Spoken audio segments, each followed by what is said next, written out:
we left off, we were about to talk about types of energy when it comes to the cell membrane. We're going to look at passive energy requiring transport, and then we'll look at active energy requiring transport. And when I say transport, I mean across the plasma membrane.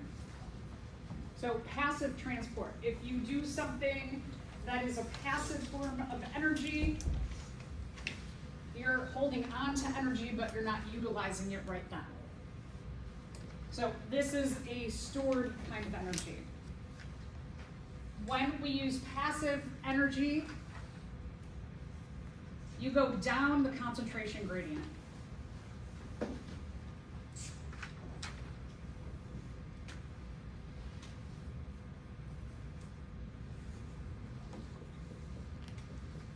So if you think about a slide and you're at the top of the slide and you're going to go down the slide, it doesn't take much energy. You just sit down and you slide down the slide. So you go from high to low. So think about going down. Doesn't take much energy. It's the same thing like going on a slide or going through a membrane. Your concentration of whatever is coming across the cell membrane, it's going from an area of high concentration into an area of low concentration. So if you remember last week, I also talked about if you have a lot of money, it's really easy to just be like, here, have some of my money, right? You have a ton of something, it's easy to give that away. It doesn't take that much effort. So think about that, like going down the slide or going from an area where you have a lot of something, you're giving it into an area where you have a little of something. It would be easy to do. When you do this, like you go down the slide or you give away something you have a lot of, it doesn't take much energy. So when something goes from like a high concentration outside of the plasma membrane into a low concentration inside, it doesn't cost any energy to move that molecule in that direction. Now, when we're talking about energy requiring transport, sometimes you have to go against the concentration gradient.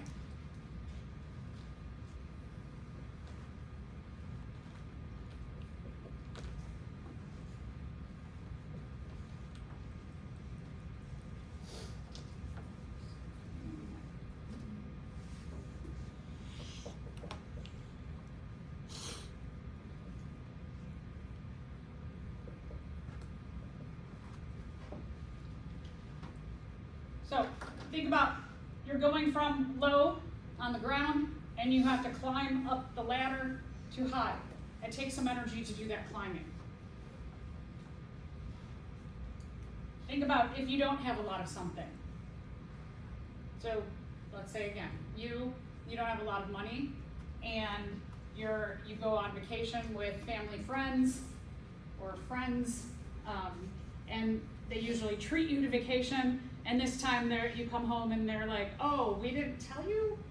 I know we usually treat you, but we're gonna charge you $5,000 for that vacation that we usually pay for. You'd be like, right? You don't have a lot of money and you have to give somebody who has a lot of something that thing they have a lot of. That's going to take some energy, right? Energy for you to get that money, energy for you to climb up the slide. You're going to need some kind of energy to go from having a low concentration of something and pushing into an area of high concentration. If the cell is filled with some kind of compound already, and the cell's like, we are going to need more of that, you're gonna have to like shove that into that crowded area. You're gonna have to push it in. So it's going to take some energy to do that. So when you go from low concentration to high concentration, or you go against the concentration gradient, you're going to need energy to push into that area of high concentration already.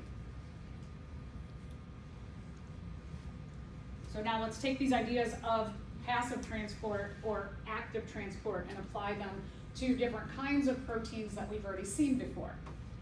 So one is called simple diffusion. When we're talking about passive transport, Remember, passive transport, we're going from, we have a high concentration of something, we can give it away to an area of low concentration, no big deal. We go down the concentration gradient, go down the slide, no energy is needed. So the diffusion of water. Diffusion of water, the definition of the diffusion of water is osmosis.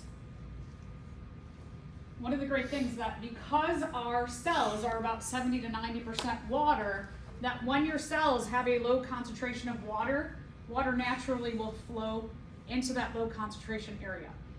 We've already said water is really important when we are doing hydrolysis. We need to add water in, or dehydration synthesis, we take water out. So we know that when we make and break molecules and compounds, we need water. Water is critical in our cells so that when you don't have enough water, areas where you have a high amount of water will flow into those areas of low amount of water. So this is a great insurance policy that we always have enough water to do our hydrolysis. Other things, dissolved gases. Gases like carbon dioxide and oxygen are very, very small. They are so small that they can slip right past those phospholipid heads and tails. That's also another great thing. We're going to talk about in a couple weeks cellular respiration. Cellular respiration is the ability to break down our food very, very efficiently into smaller packets of energy with the use of oxygen. So the big idea of why we have this whole respiration system is to breathe in oxygen, and then inside of our lungs we have all these little tiny air sacs called alveoli that are covered with little tiny blood vessels called capillaries. And the capillaries, the oxygen, high concentration of oxygen in our alveoli flows into low concentration into our capillaries, which then our capillaries take that oxygen to your arterioles and your arteries and take that oxygen out to your cells. So the oxygen, this little tiny gas, is always flowing, high concentration to low concentration, high concentration to low concentration. When the oxygen gets out to your cells and food gets out to your cells, they go through cellular respiration on the cellular level, and they break down your food from like big pieces of food into smaller tiny bits of energy. We'll call that ATP, that your cells can better use. So again, this passive transport, not only do we have water that is flowing where it needs to go, but also you have oxygen flowing where it needs to go. When your food gets broken down through cellular respiration, oxygen, that gas, eventually gets released as carbon dioxide.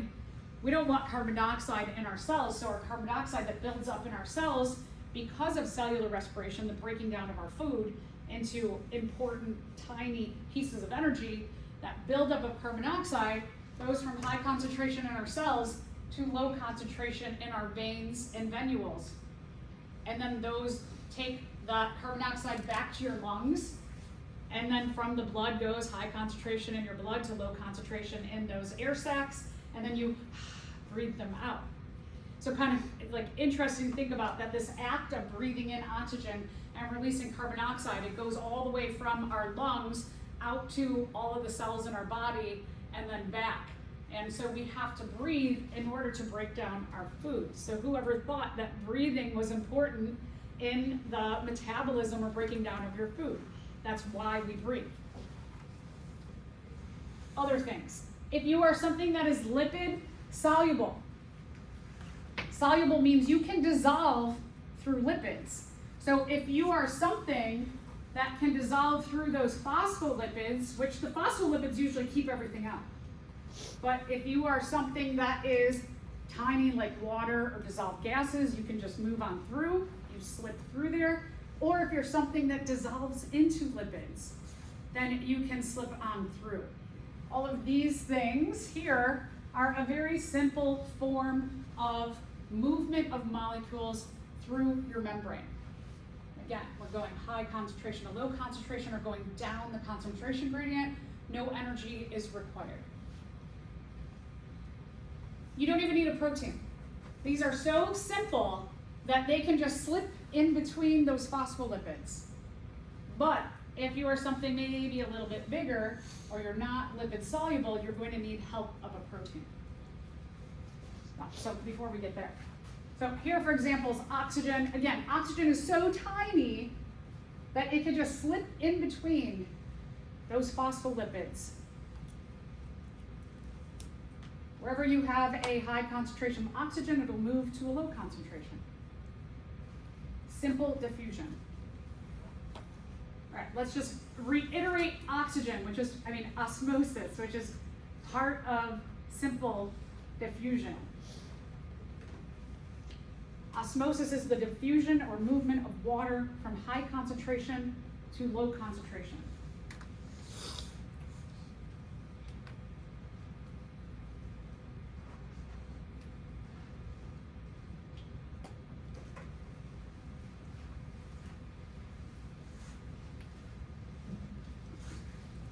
Osmosis solely pertains to the movement of water, and that's it.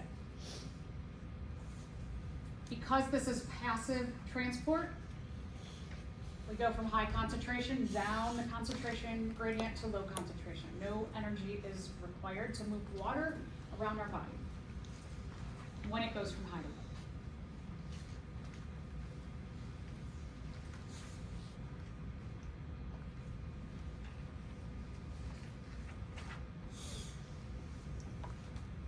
Water, because water is so important, it can move two different ways through our membrane.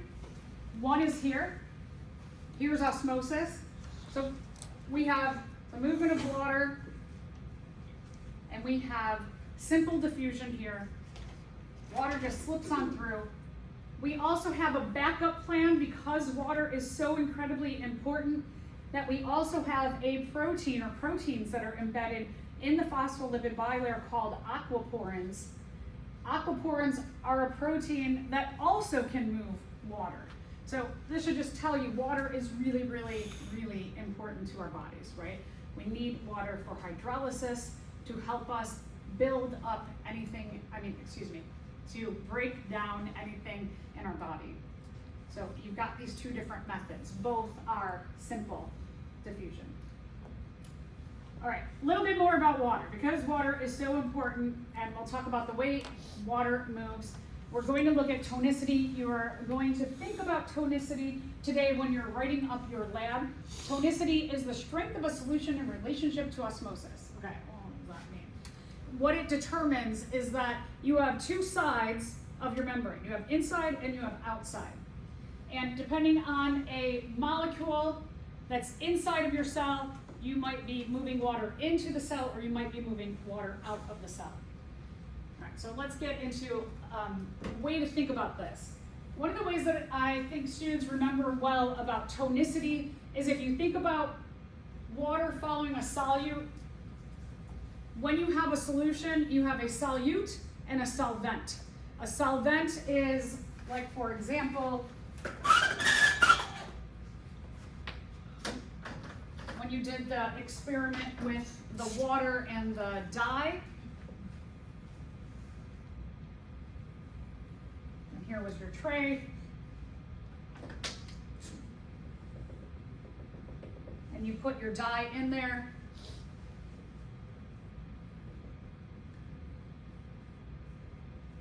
The dye was the solute.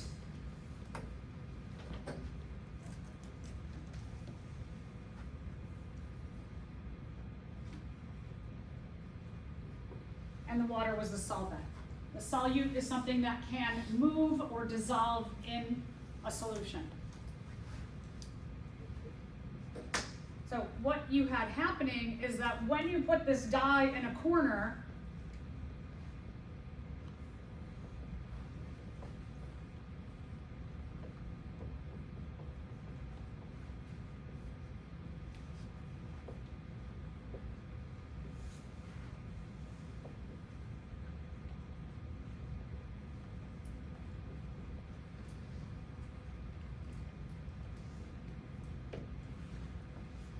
so you put this bit of dye here in the corner.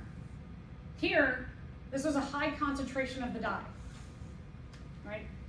High concentration of dye in that corner.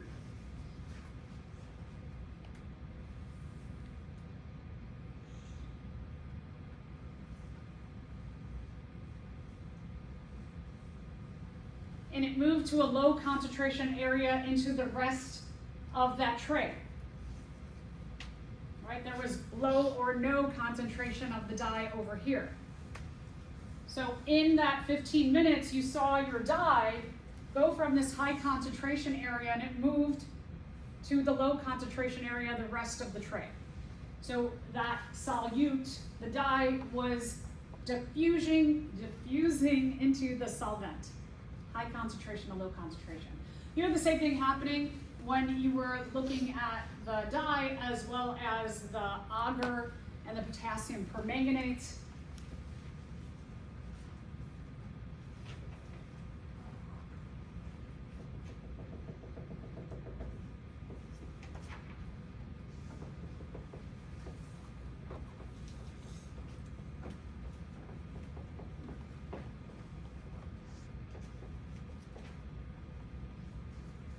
So your potassium permanganate, if you remember those purple crystals, and this is your agar tube.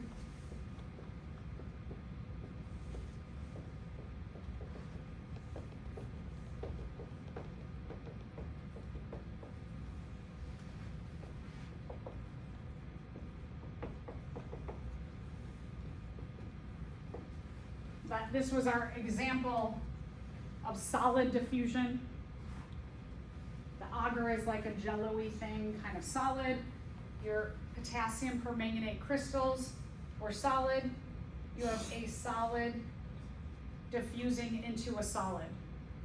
You may have seen that it just colored maybe in 15 minutes that much. And here you might have seen your dye move that much. The other way you looked at diffusion, you were comparing solids, liquids, and gases.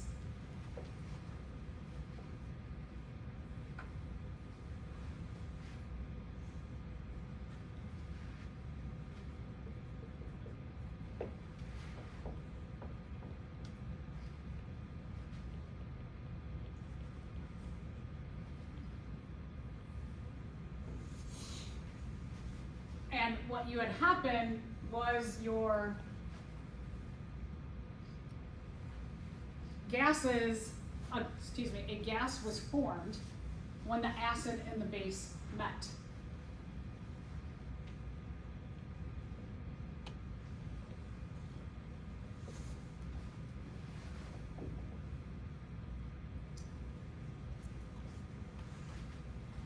You had a high concentration of acid moving to a low concentration area where there was none. High concentration, that was the base. High concentration of base moving to a low concentration down this way.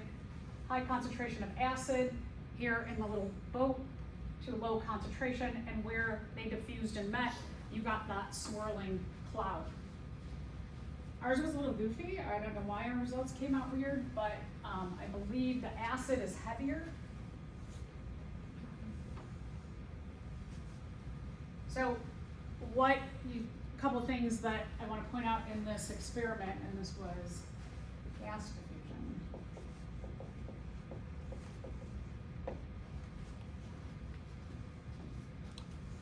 So one, let's just talk about speed. That in 15 minutes, when you compared how far things moved, in terms of your solid, your liquid, and your gases, which one had the longest measured diffusion? Was it the solid, which was only like, a little bit? Potassium permanganate diffused just maybe a few millimeters in. The liquid diffused maybe like a few centimeters in 15 minutes.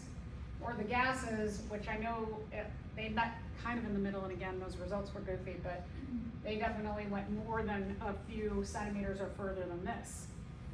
So which one diffused the fastest? The gas, the liquid, or the solid? Yeah. Right. Okay, so this was the fastest, right?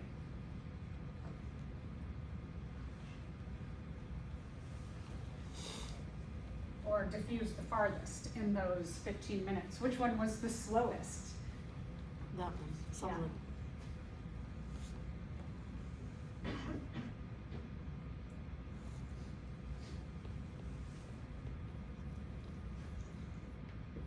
And the solid didn't diffuse very far at all.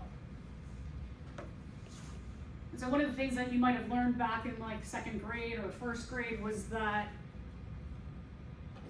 solids don't diffuse very fast. Gases do diffuse much faster, and liquids are somewhere in the middle. And that's what that experiment did show us, or support that hypothesis of.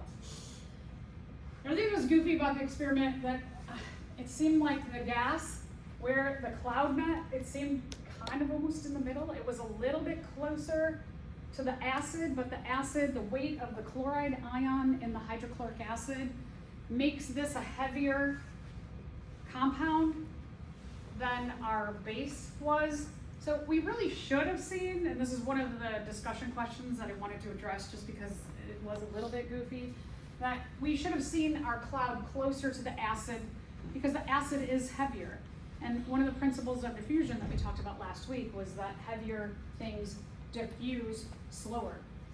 So hypothetically, we should have seen it much closer to the acid. The base was lighter, so it would have came a further distance where the two met. So I just wanted to address that. All right, so that's just a little bit about that. So remember that this concept of water follows solute, or you could just think about a solution follows solute, that you're going in the direction of where the solute is. So let's talk about that in regard to cells themselves.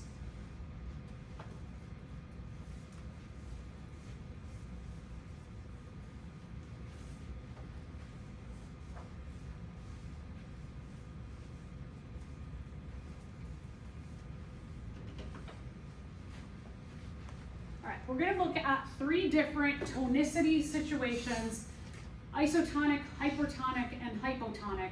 You're going to look at slides underneath the microscope to see these.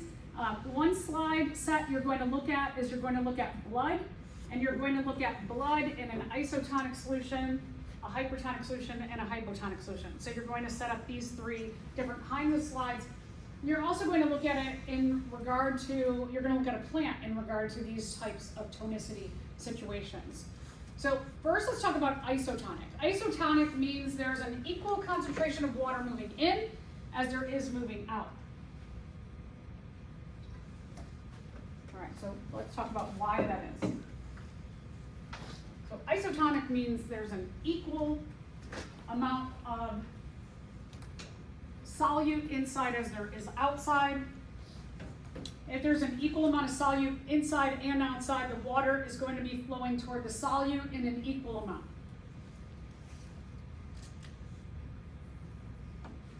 So let's say this is a blood cell here. When we take a look at a blood cell underneath the microscope, one of the things that we see is that they're nice and round. They have a little dip in the middle. But the ideal design of them is to be nice and firm, but not too big and not too small. So isotonic is like your normal, healthy situation that we have in our body.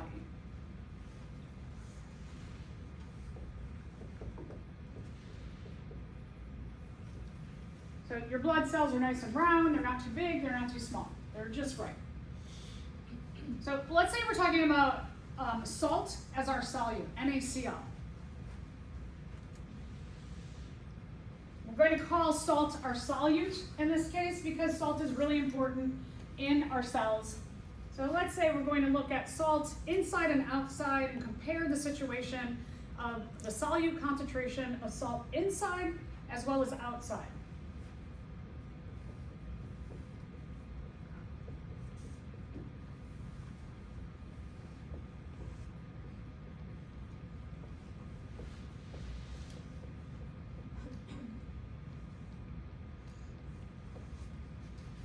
our salt, our solute, we have an equal amount. We've got, and I'm just pulling this out of my head to make it simple.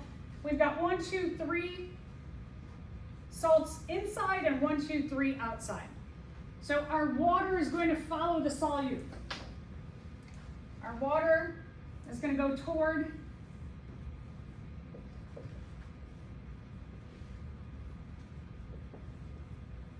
going to go inside. It is going to move inside toward that salt, but water inside is also going to move outside toward the salts on the outside.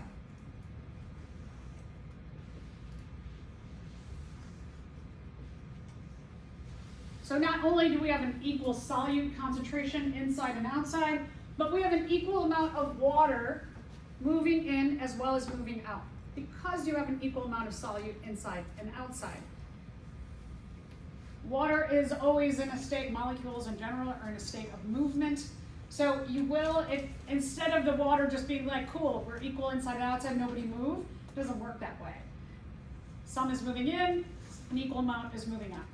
So you have an equal situation on both sides of solute, or salt, outside and inside, as well as the movement of water, 3 moving in, 3 moving out. So this is what we would call an isotonic situation. Normal, healthy, want our water going where it needs to go. Now, let's say that we have a different situation here in terms of our salt concentration and what will happen. So let's go to our next scenario. We have a hypertonic situation.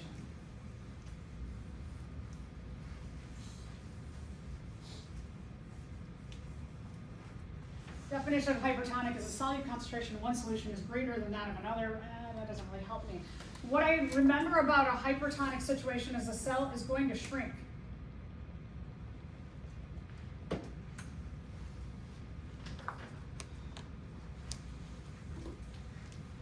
Let's compare our cell here.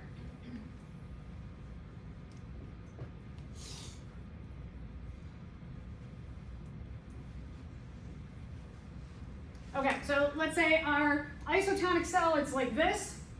Your hypertonic is like that. It's smaller.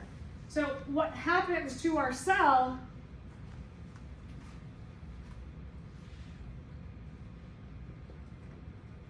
is that your water, more water is moving out than is moving in. So you are losing more water.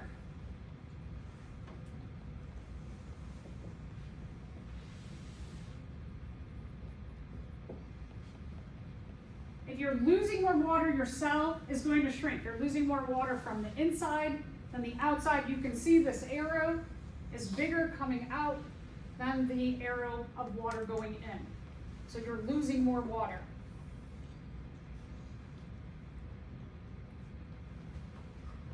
This, basically, our normal healthy cell is starting to implode because water is getting sucked out of it, so it starts to come in on itself.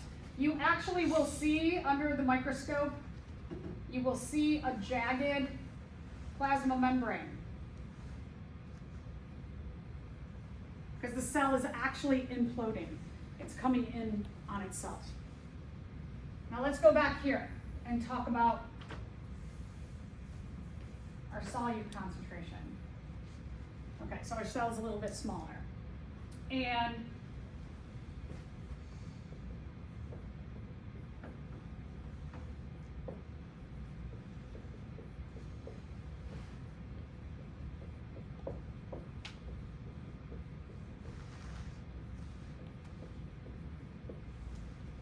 let's say that our solute concentration of salt, we have a greater amount outside of the cell. So the water is going to follow the solute regardless, right? We're going to have some water going toward the one inside, but there's a lot more outside. Because there's a lot more outside of the cell, our water is going to be leaving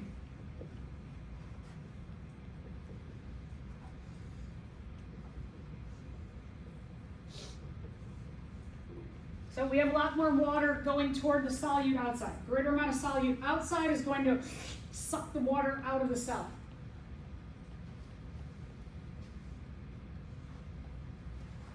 High concentration of salt outside of the cell or solute, the water is going to go toward that. So more water going toward the solute out, our cell gets smaller or shrinks.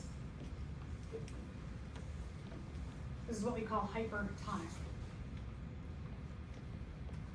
The solution of salt is greater outside. We're talking about greater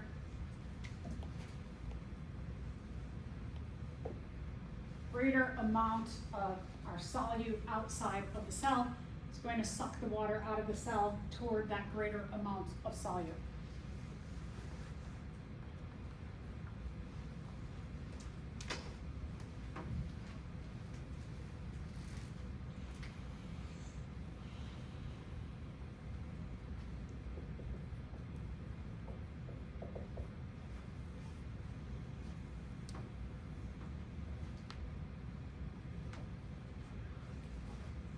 Let's go to our third situation.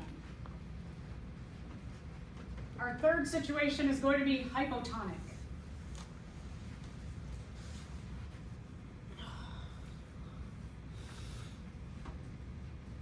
All right, hypotonic. The solute concentration of one solution is less than another solution. So we have less outside.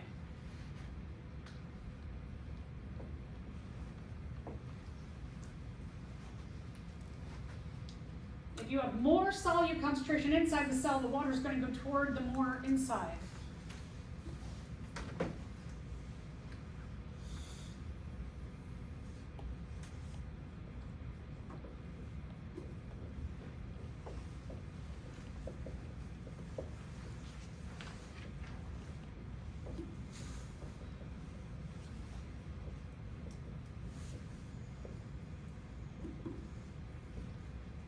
We got a whole bunch of salt inside of our cell. We have less salt outside of our cell.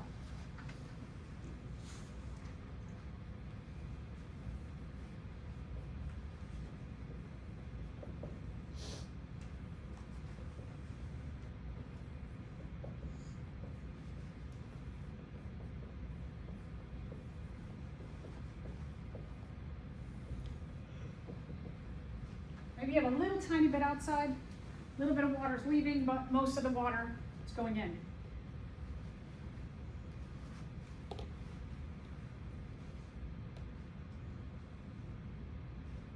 So if you remember before, with our isotonic cell, there was like a little indent kind of in the middle of our isotonic cell. You don't see that in a hypotonic cell, they get big. Now, one of the things about animal cells is that we only have a plasma membrane. We don't have a cell wall. A cell wall is very, very rigid.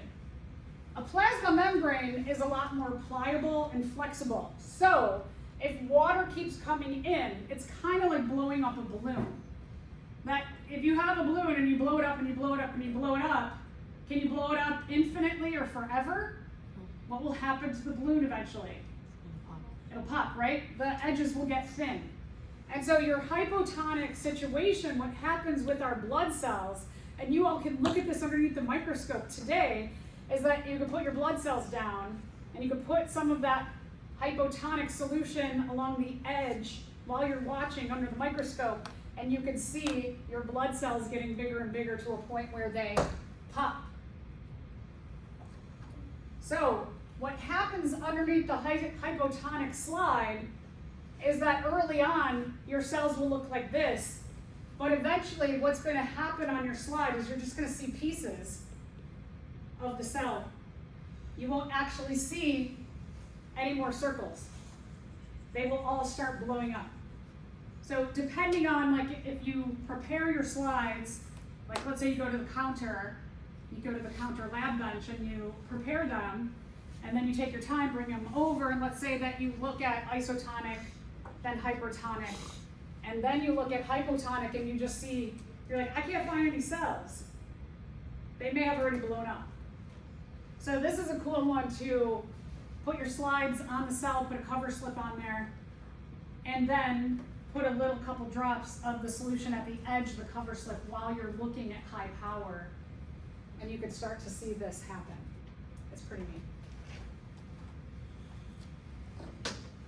So there's a lot of influence on diffusion of water depending on solute concentration in our cells.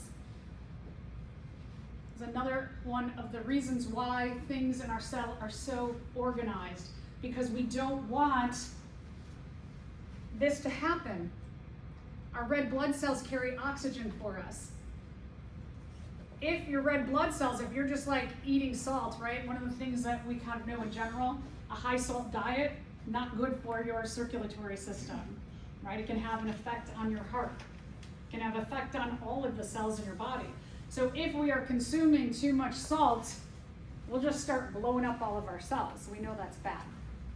The other thing, our brain signals to us when you have too much salt. Do you ever have a day where you realize like maybe you ate out breakfast and lunch at fast food, or you ate a lot of processed food? A lot of processed food has a lot of salt because salt is a preservative.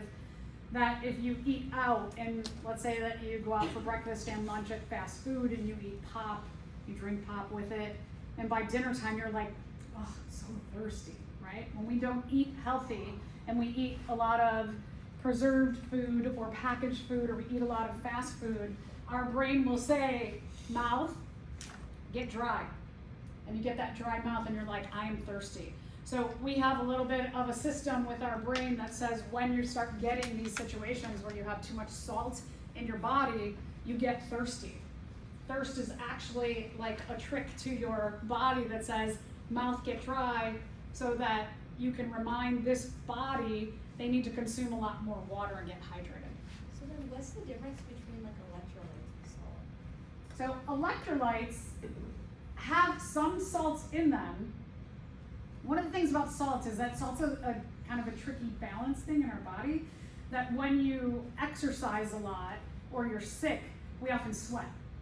And one of the things that comes out with the water when we sweat is salt. That's why, like animals, I know my dog in the summertime will lick our skin a lot because we're salty.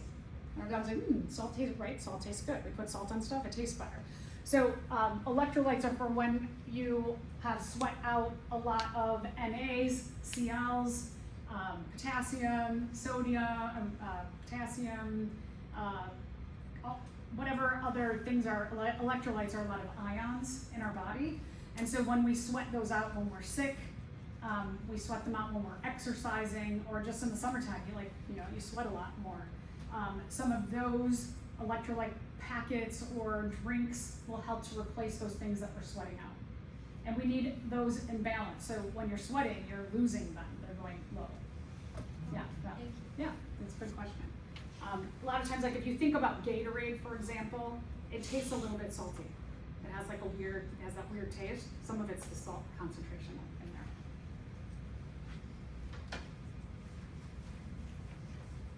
there. Okay, so.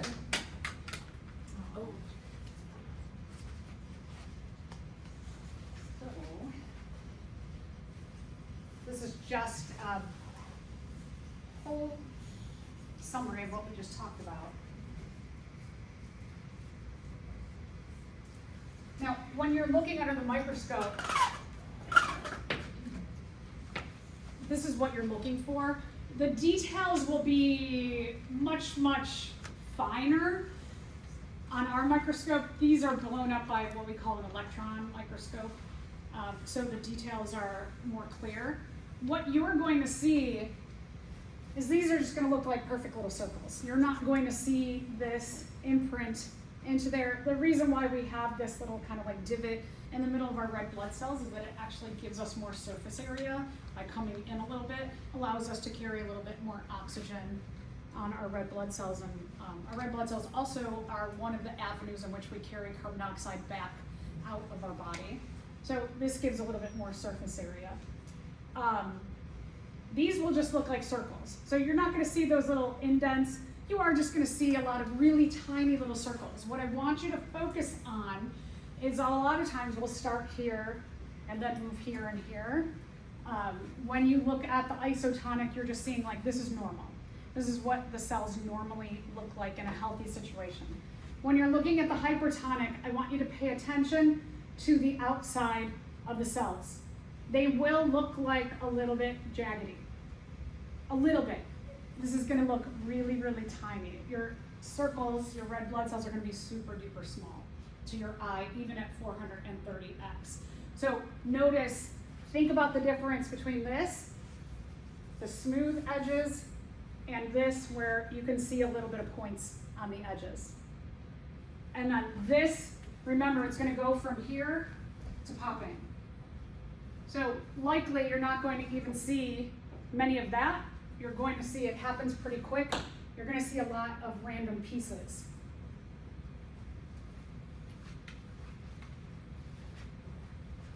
All right, so more types of passive transport. Facilitated diffusion. If you have someone who facilitates something, they help. They aid. Facilitated diffusion is helped or aided by your transport proteins. Carrier proteins and channel proteins. So the transport proteins, two kinds of transport proteins, they do passive transport. They take things from high concentration to low concentration. And when they do that, no energy is needed. So let's go back to our illustrations. We had these illustrations earlier. Let's look at them again. One of the things that when we talked about our channel proteins, remember a channel protein can vary in size depending on the molecule it is transporting. So our channel proteins, if you remember on the board, I drew the hydrogen ion one and it had a small channel. I drew a chloride ion one and it had a bigger channel. So a molecule is specific to the channel protein that transports it. But now let's look at the amount of chloride ion on either side. We have a high concentration of chloride ion here to a low concentration here. So now the illustration might make a little more detail stick out to you.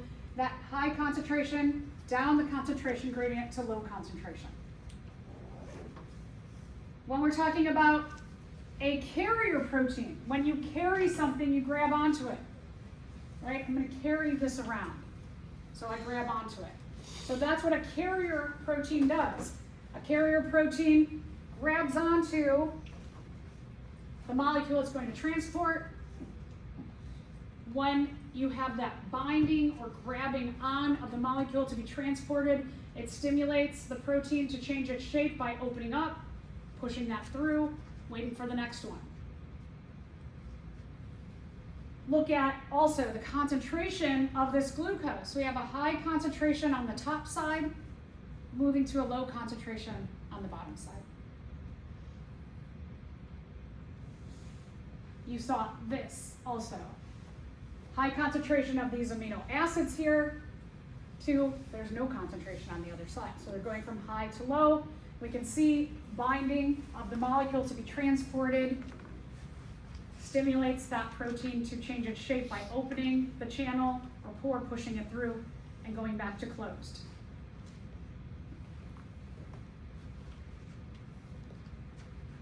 Let's take a look at this question. Two aqueous solutions are separated by a semi-permeable membrane. All right, so that means water can move back and forth, but the starch can't move. A 10% starch, 10%. A is 10% starch and solution B is 5% starch. What will happen after a few hours? So let's draw this out. Let's figure out what's going on. All right, so it tells us we have some kind of membrane.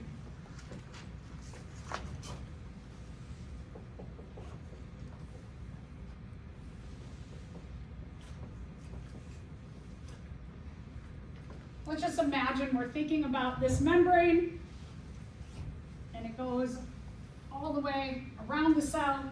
So we have the inside of our cell here, we have the outside of our cell there. Let's say that we have solution A.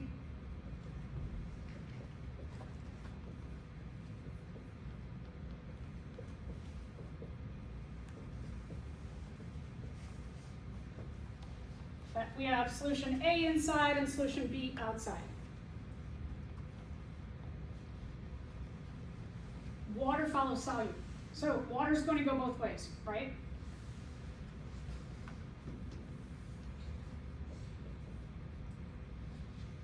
What percent of water would this have inside? If it's 10% solute, 90% water. This one, solution B, 5% solute, right, 95% water. Water is going to go toward the solute. So we have water moving this way, we have water moving that way.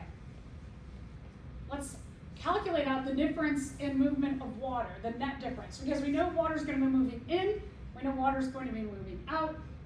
10% is bigger than 5%, so you're going to have more.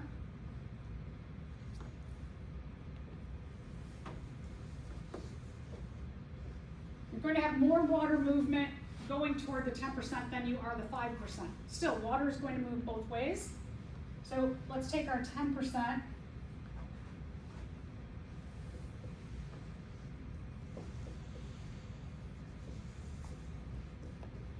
You have a net 5% difference.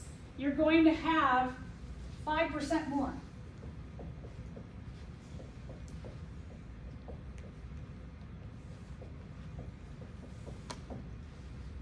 We're going to have a 5% more concentration of water moving in. So, let's see what it says. It says more water will diffuse from solution A to solution B. Will more water diffuse from solution A to solution B? No, right? More water will diffuse from solution B to solution A. That looks good, right? Based on what we drew there. More starch will diffuse from solution A to solution B, but it says, but starch cannot. So some have heard water can move, but starch cannot. So this and this, they're out, right? Starch can't move. So there, based on our drawing and figuring out, oh, sorry, and then it says both 2 and 4. We know 4 is not true. So number 2 is the best answer.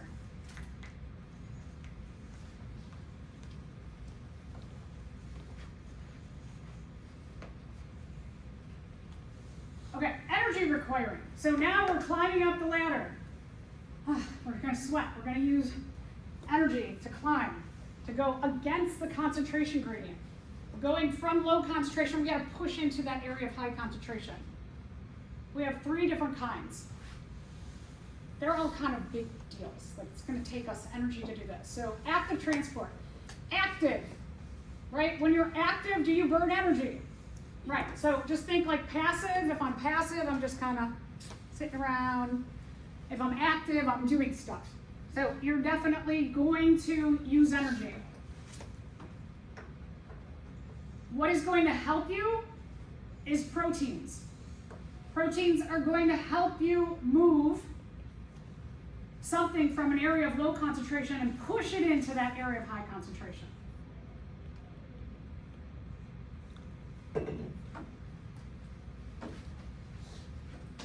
Now, remember our carrier protein. Our carrier protein, it bound something to it. When that thing was bound, it pushed it through, it changed its shape. But it was going from an area of high concentration to low concentration. Now, we have a protein where we've got a situation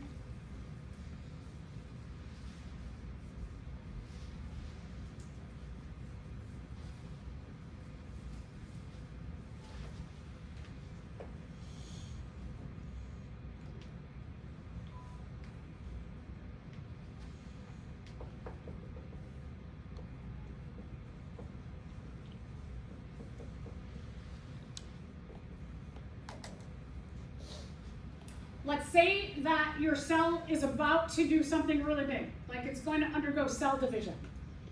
And when it undergoes cell division, it needs more glucose inside so that cell respiration can happen and they can get more ATP to help move all those chromosomes around and separate our cell into two new cells. So let's say that we've got a low concentration of glucose in our blood, but we have a higher concentration in our cells, and our cell's like, I need more glucose. Come on, pump it in. So this protein, it's going to have its channel thing, its binder.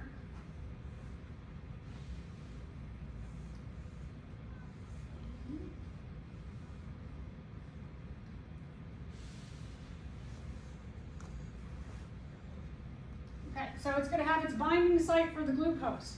Let's say glucose is like that, and that's going to fit into the binding site.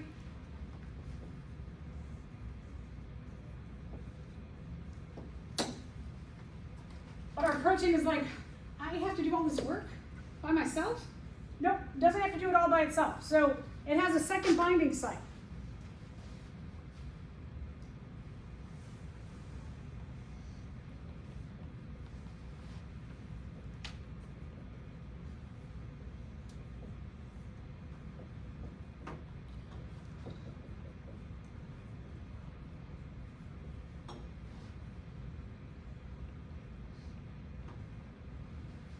And it needs a little energy. We often use ATP in our body. It's that little small energy that our cell wants to make more of right now.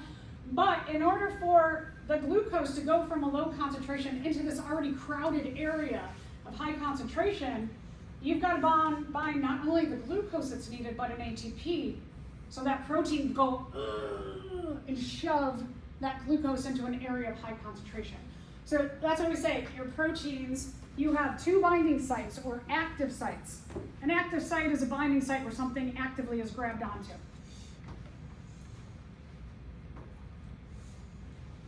Molecule to be transported. In my example here, glucose is going to be transported, and our second thing is going to be a little burst of energy in ATP.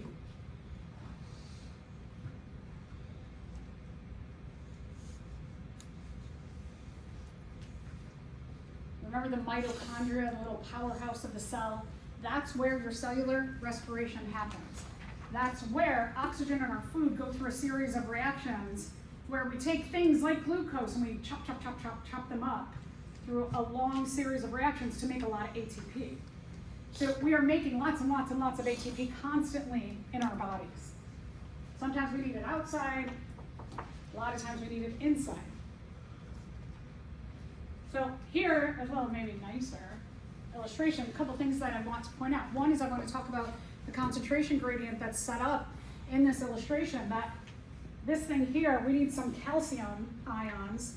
So calcium ions, you can see there's only two of them here on the inside, but you've got lots more, two on the outside, lots more on the inside.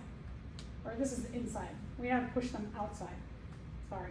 Anyway, so low concentration here, pushing into high concentration here.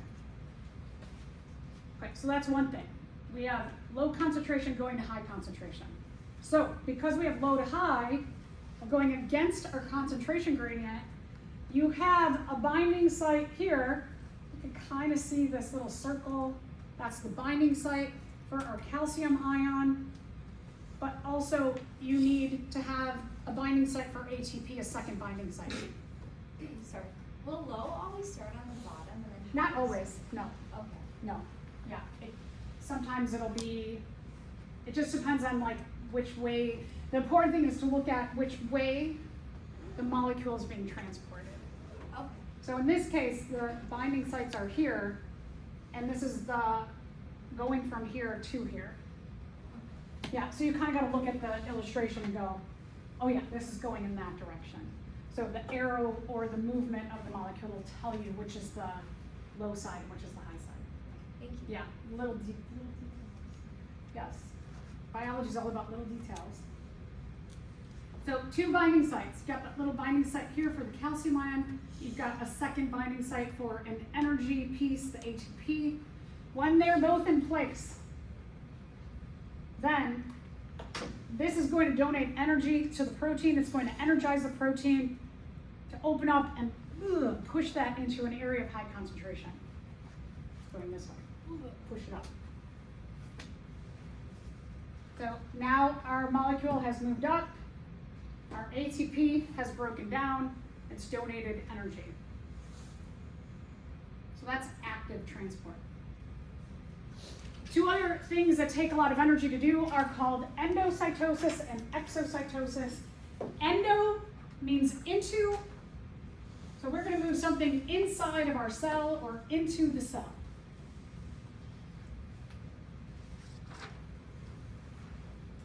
If you remember when we looked at all the different organelles, when we looked at the parts of the cell, one of the parts were called vesicles, and then you also had vacuoles. Essentially, vesicles and vacuoles are a whole bunch of phospholipids that make a circle around something that they're going to transport. A vesicle is something small, a vacuole is something bigger, but they're made up of phospholipids. So they have essentially a piece of our cell membrane that is holding onto something inside. What these vesicles and vacuoles can do is they can merge with the cell membrane, and whatever they have inside, the cell membrane can open up, and it's like, oh, here's a piece of our membrane, it can open up, and then it can push something into the cell, can dump something in. Or if the cell makes something, that vesicle that was made can merge with the plasma membrane, and then it can push it out and secrete something out of the cell.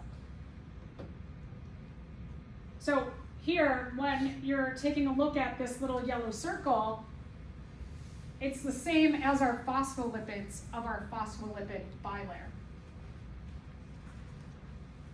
So in this case, something outside of the cell is being taken in and forming a vesicle that's going to go wherever it needs to go within the cell then. So that's endocytosis.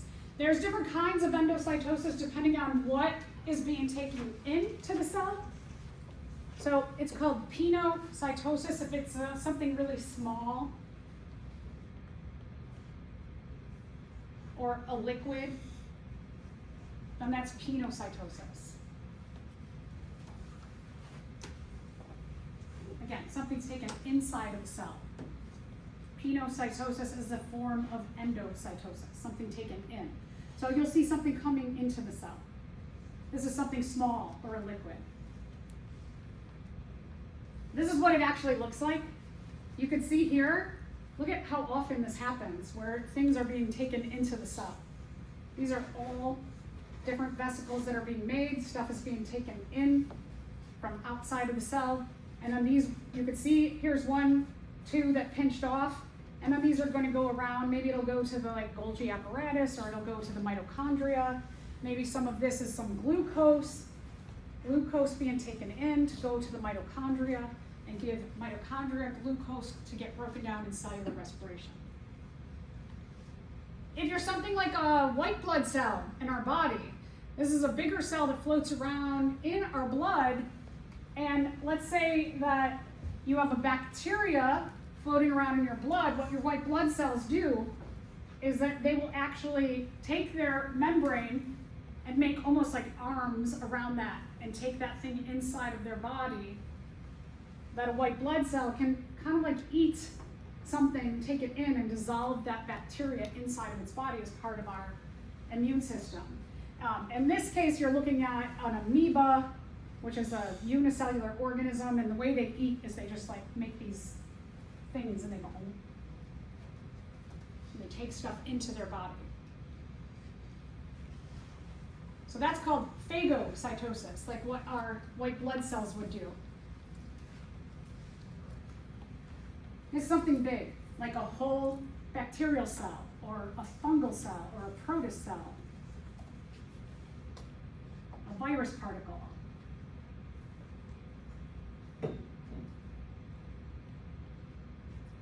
Right, so those are two kinds of ways that we could take something into our cell. And here's an amoeba, as I mentioned before. An amoeba eating a smaller organism. This is what our white blood cells look like. Back here, we've got a couple white blood cells, and they're starting to eat up a bacterial infection. All right, exocytosis, I like exo means exit. So if you forget what endo means, remember exo, exit. But this one's the exiting, so the endo's got to be the inside, taking in. So you're going to release something or a secretion that goes out of a cell. Waste products, hormones, something that we make inside the cell that can be let go of.